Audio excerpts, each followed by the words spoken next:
105.1 Choc FM. De février à mars 2019, sur l'ensemble des plateformes de Choc FM et de nos partenaires médias, découvrez les meilleures pratiques en matière de protection des données personnelles. Souriez, on vous observe. 105.1 Choc FM. D'abord, je commence par me présenter. Je travaille pour Choc FM 105.1, la radio communautaire francophone de Toronto. Et je suis ravi aujourd'hui d'être avec vous, ici au collège Glendon, Université de York, pour vous présenter cette soirée sous la thématique « Le numérique, outil ou piège ». Alors, 105.1 Choc FM. Rappelons aussi que cette activité est organisée en partenariat avec le programme de communication et le laboratoire des médias numériques de Glendon, que nous remercions au passage. Et voici d'ores et déjà le programme de cette soirée en quelques mots. Nous aurons donc tout d'abord une discussion en table ronde autour des 40 prochaines minutes, et suivi d'un quiz, et puis il y a des prix à gagner, oui, donc restez bien attentifs. Ensuite, nous allons inviter le public à interagir avec les panélistes qui sont devant nous. On va les présenter dans quelques instants. Ça durera une dizaine de minutes, et puis pour nous interpeller, c'est assez simple, vous pouvez utiliser le hashtag vie privée 2018, vie privée 2018. Donc vous connaissez tous le hashtag, le petit mot dièse comme on dit en français. Vous pouvez donc utiliser cela sur Facebook, sur Twitter. Et on va commencer tout de suite avec donc cette thématique, le numérique, outil ou piège. J'ai à mes côtés Frédéric Fernandez, journaliste et chargé du projet. Souriant vous observe. Frédéric, bonsoir. Bonsoir Guillaume.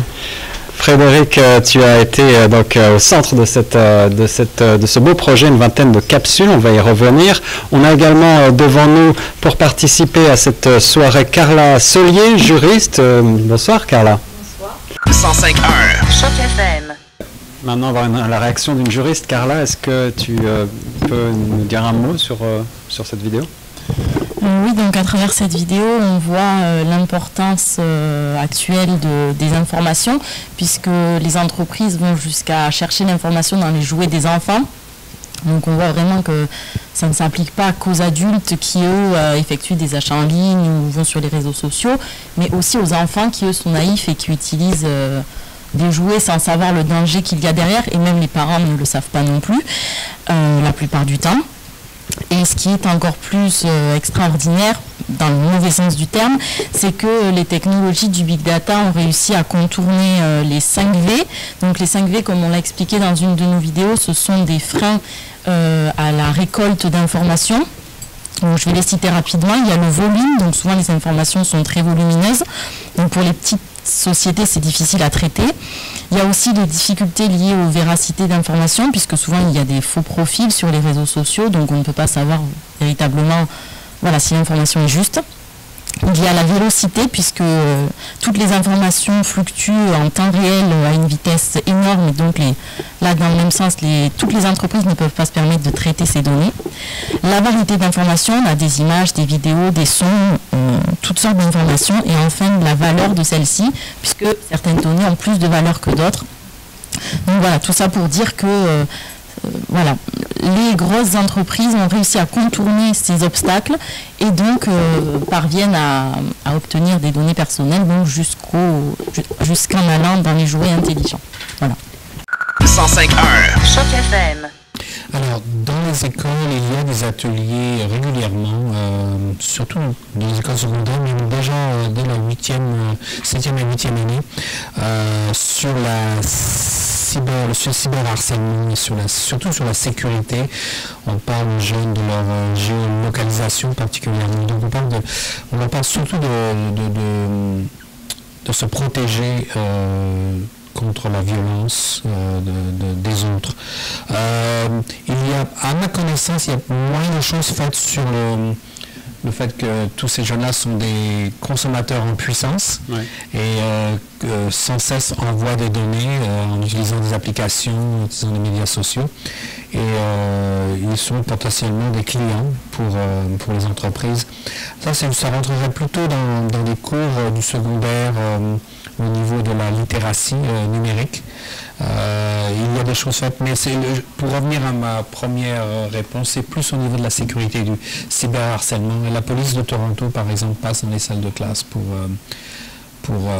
conseiller les jeunes sur le fait que leur téléphone intelligent surtout, ou leur montre, ne montre pas là où ils se trouvent. C'est surtout ça le point d'emphase en ce moment. 105.1 Choc FM. J'aime bien cette question parce que on a toujours cette tendance à dire à associer la technologie à la jeune génération. Hein. Mais je vois parmi nos clientes, donc les aînés qu'on reçoit à l'Oasis Centre des femmes, donc elles sont vraiment connectées et utilisent vraiment l'Internet quotidiennement. Ils disposent des tablettes électroniques, des téléphones intelligents, et puis elles sont vraiment très très actives sur les médias sociaux. Donc il est vraiment important pour nous de les protéger aussi quand elles sont à Oasis. Comme je l'ai dit tout à l'heure, ça se fait toujours à travers des ateliers donc de prévention et de sensibilisation. Comme vous l'avez vous-même dit, vulnérabilité. Et quand on parle de vulnérabilité, on parle des facteurs de vulnérabilité qui poussent vraiment ces personnes à faire confiance à tout le monde. Donc on parle des femmes comme on travaille juste avec des femmes, mais qu'en général, on parle des personnes aînées, donc plus de 75 ans. On parle de l'isolement, parce que les personnes, elles sont tellement isolées, donc elles ne reçoivent pas de visite de leurs proches, de leur famille ou d'autres personnes. Il y a aussi la perte d'autonomie, donc il y a des problèmes, des difficultés auxquelles les personnes aînées font face quotidiennement et qu'elles ne sont pas outillées pour les résoudre, mais aussi la situation économique et surtout le vide affectif. Donc on trouve des personnes qui utilisent les médias sociaux juste pour trouver des personnes, leur âme sœur, et aussi leur état de santé. Donc tout ça fait que ces délits contre les personnes âgées restent souvent impunis. On est vraiment incapable de résoudre le problème parce que la plupart du temps on ne connaît pas l'imposteur et par peur les personnes aînées, donc elles ne connaissent pas non plus la loi, donc elles ne peuvent pas faire face à ce genre de situation, elles préfèrent se taire. Et la plupart du temps, n'oublions pas que les personnes aînées reçoivent justement, subissent plutôt la violence de la part d'un membre de la famille. Donc par crainte, par honte, elles ne dénoncent jamais. Donc qu'est-ce qu'on fait nous à travers nos ateliers? Donc comme je l'ai dit, de la sensibilisation, mais surtout de la prévention. Donc il est vraiment important de les étudier. Donc on leur donne des conseils comme par exemple ne pas donner de renseignements personnels sur elles-mêmes ou ça peut être un proche ou une personne étrangère, que ce soit par téléphone ou par des messages ou par SMS. Vérifier, c'est très important, des fois on le fait même avec elles, vérifier leur compte bancaire si elles le veulent pour voir s'il n'y a pas de problème, irrégularité.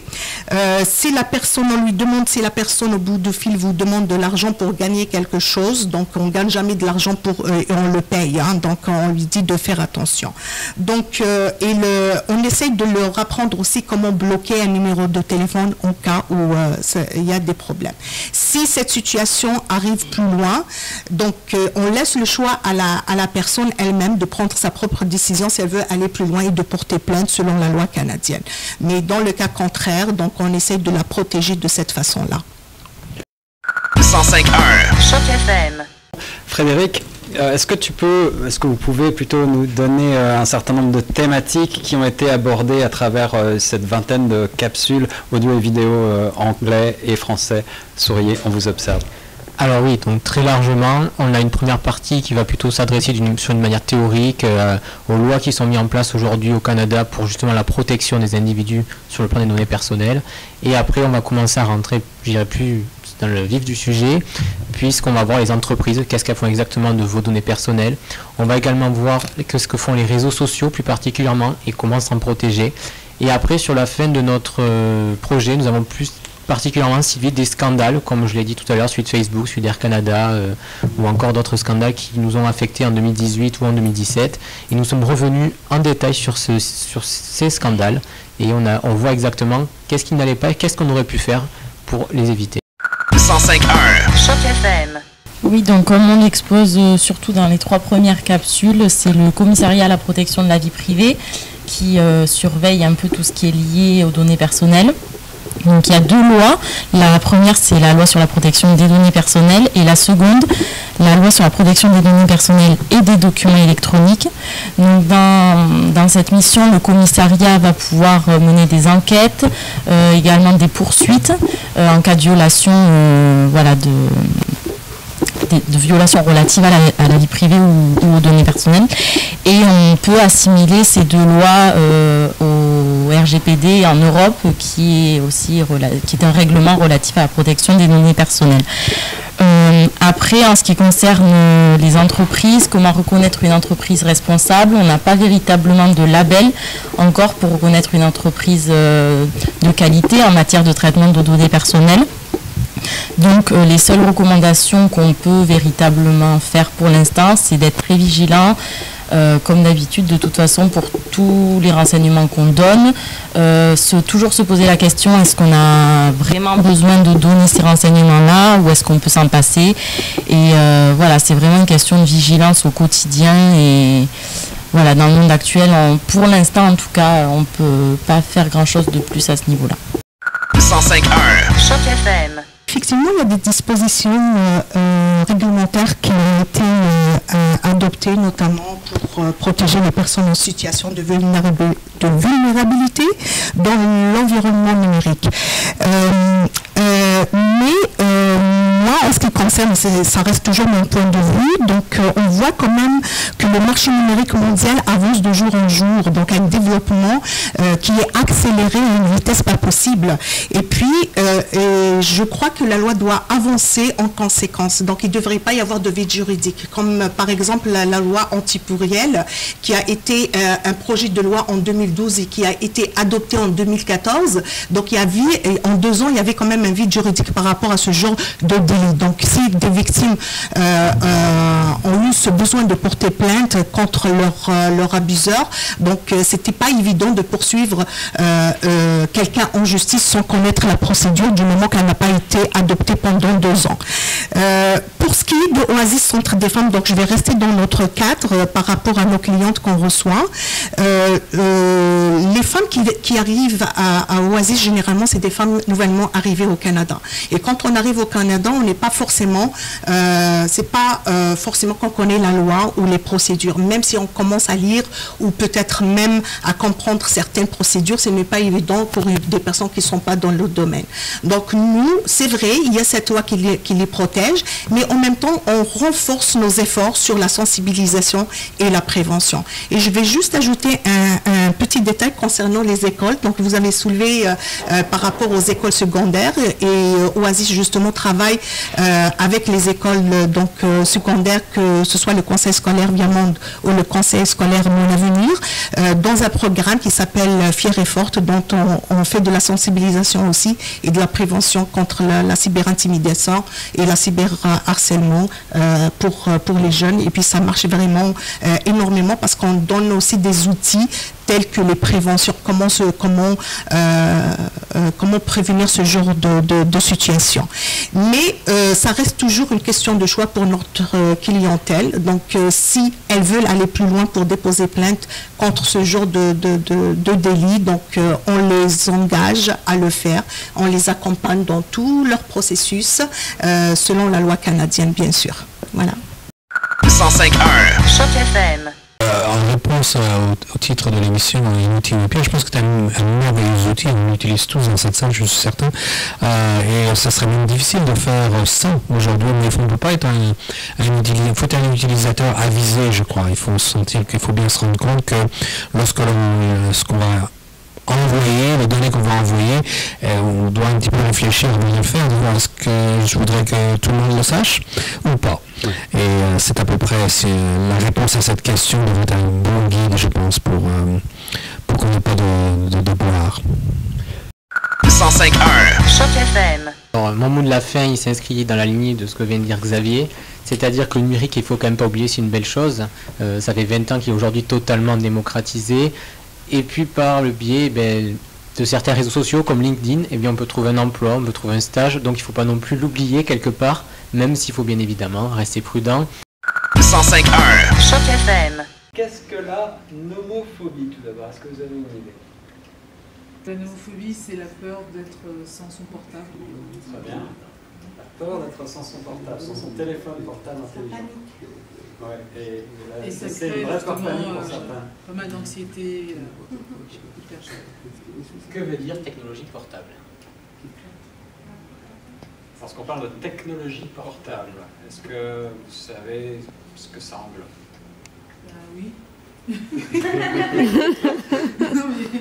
mais en fait, oui, les technologies portables, c'est pas simplement les ordinateurs ou les téléphones ou les tablettes, c'est ce qu'on porte, c'est les montres, c'est les outils qui permettent de savoir combien de temps on dort, si on dort bien, si on mange bien, si on fait du sport. C'est aussi ce qui permet tous les appareils médicaux, etc. Ça. Un tatouage temporaire qui détecte les habitudes de sommeil, par exemple. Les tatouages qui permettent aussi de carrément faire sortir une vidéo, faire sortir une musique, quelque chose qui va par exemple programmer un réveil. Je prends mon tatouage en photo avec mon téléphone, ça programme mon réveil pour demain matin. Ça existe. Quel est le nom de la technologie utilisée pour exploiter les données massives provenant de l'utilisation du numérique? Finalement, l'ensemble des données. C'est l'ensemble. La technologie qu'on utiliserait, ce serait la programmation. C'est genre créer j'ai pas besoin de project, mais tu sais, de créer une sorte de... C'est créer un algorithme qui va réussir à lire ces données-là, parce que les big data, dans le fond, c'est juste l'ensemble des données. L'ensemble des données. L'ensemble des données et leur exploitation. Alors, quel est le nom du premier volet du projet Vie privée 2018? Là, c'est pour ceux qui suivent la radio Choc FM de très près. C'était un volet audio. On a commencé en janvier 2018. Le nom de ce premier volet, est-ce que quelqu'un s'en souvient? Un peu différent de celui-ci. On vous écoute? On vous écoute. C'était vie privée aussi, mais... Alors, ça s'appelait On vous observe, voyez-y. 105.1 Choc FM.